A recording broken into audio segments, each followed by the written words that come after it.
Welcome to Straight to the Point. I'm your host, Representative Joe Diorsi. In a world of long-windedness, I'm here to deliver you the capital news in 10 minutes or less. So, let's get straight to the point. I am joined in studio today by the 15th Legislative District's own Josh Kail. Josh, thanks for joining me. Joe, thank you for having me on here. So you serve portions of Beaver and Washington County. Tell me a little bit about the 15th. Yeah, so my district is all the way on the western side of the state. It borders West Virginia and Ohio because the Ohio River runs right through it. Very energy-centric district. We had the world's very first nuclear plant in the northern part of the district. We have natural gas assets all across the district. We have coal mines in the southern part of the district. And we also have manufacturing with Shell, Petrochemical, investing some $10 billion right there in Beaver County. So there's a lot of exciting things happening. We've been a part of the manufacturing industry for over a century now, and we're looking forward to continuing that tradition as we go forward. Awesome. So we'll talk about energy here in a sec, but I have to preface this. You are the GOP policy chair. So you have traveled the state for the last calendar year. You've held hearings. You've talked policy, and there's a lot of policy initiatives that our party is looking to implement. As far as like a top-level view, what are the key takeaways so far this year? So I think the policy committee has gone around, talked to members, most importantly, talked to members, understanding what people need, what people want, what's happening in districts. How can we positively change the Commonwealth of Pennsylvania as we go forward? I think what we've really seen is a theme developing. I think people are interested in delivering hope for Pennsylvania families with school choice initiatives, with reforming our education system, with keeping crime off the street, opportunity for family sustaining jobs by keeping business taxes low, by reforming the net operating loss, and doing things like that. Prosperity for working families. I mean, here we are again talking about RGGI, the Regional Greenhouse Gas Initiative. It just got thrown out by the Commonwealth Court, but we don't know what the governor's going to do. And that, we call it that, but really what it is Pennsylvania's Green New Deal. Mm-hmm. And it'll be a kill switch for Pennsylvania manufacturing. And it'll be very devastating for my grandmother, who is going to have a significant increase in her energy bills. So policies like that is really what we're seeing and what we're driving. And also excellence in government. Everywhere I've gone, in every industry, in every corner of this state, when you talk to stakeholders, when any representative talks to stakeholders, there is a problem with permitting at DEP and at the governor's administration in general. We have to fix it. We're sick of talking about issues. We have the ability to fix it. We want to get out there and fix it and get the job done. Yeah, you're absolutely right on the permitting. I mean, last week, Josh, I talked with Mike Jones. We talked NPDES permits.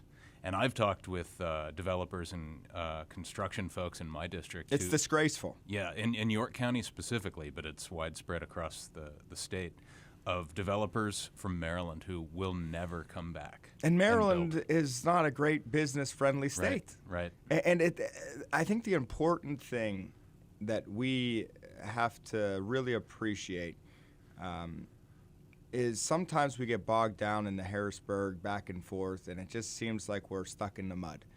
But we have the ability to change this. We can influence this.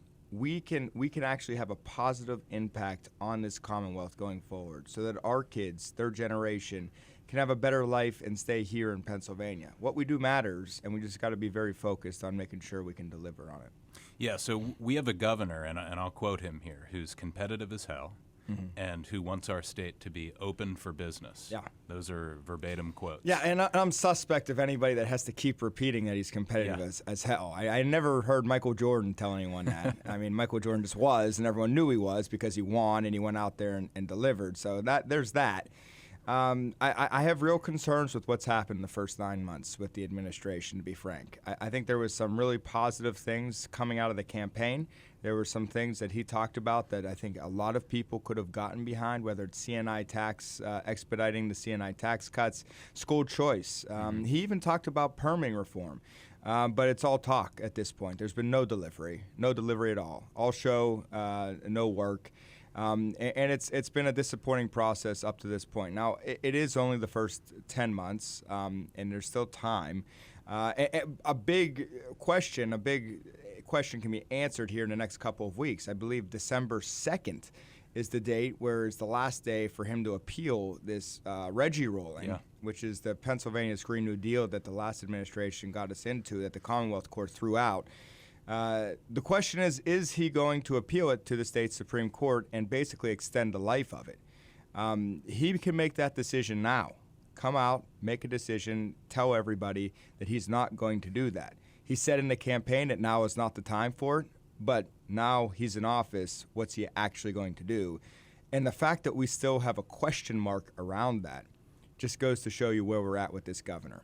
Everything's out of both sides of the mouth, and there's no delivery. Yeah, so energy is obviously, when you boil it down, one of our main policy tenets as a party. I mean, you described your district. I mean, your district isn't unique in the sense that Pennsylvania, we literally have a gold mine below our feet with all of the natural resources, the petroleum, the natural gas, all of the byproducts of those too.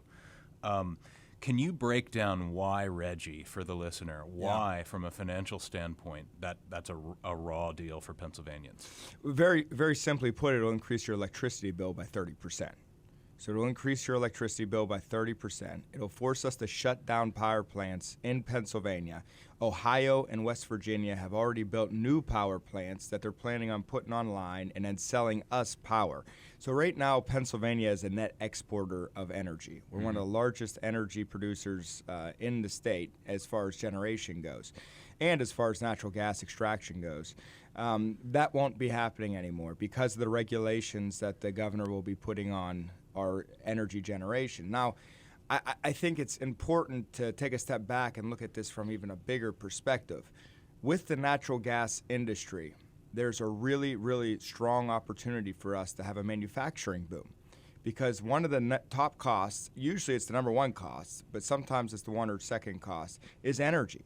So affordable energy is a key product for having manufacturing. It's why that we had all this manufacturing in Pennsylvania to begin with, because we had all this coal around us, and it was easy access to market, and there was the raw material there as well. We have that set up once again.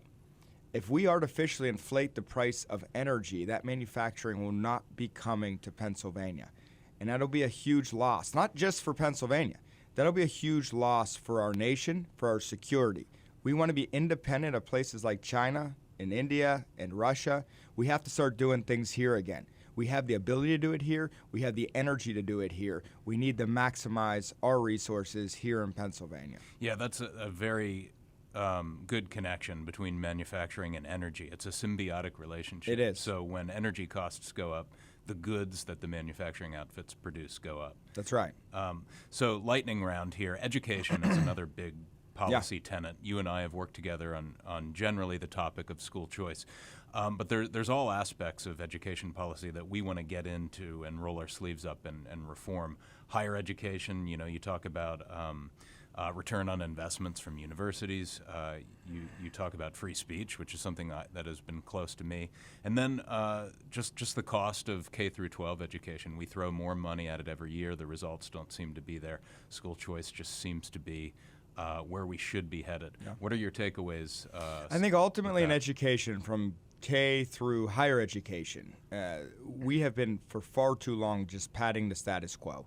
Just keep doing the same thing every year, maybe growing the budget on it, growing, but not really looking at it, not really doing the hard work, jumping in and really seeing what does our system need? What do parents need? What do employers in Pennsylvania need? We got to be willing to do the hard work, to jump in, take a dive into it, and really find out what's working. Right now we have a 19th century education system. And for a 21st century world, the 19th century education system just isn't cutting it anymore. May have back then, doesn't today. We need school choice so parents have options, because every student learns differently. And also we need it because it allows teachers to use their creativity so that they can teach in different settings and try different things. This status quo in education is just not working for Pennsylvania students, and we have to continue to advocate to reform it so that we can make sure that our students are prepared to face the 21st century.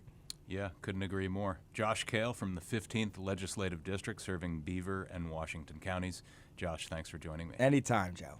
Anytime. This has been Straight to the Point. Visit repjod.com/mypodcasts.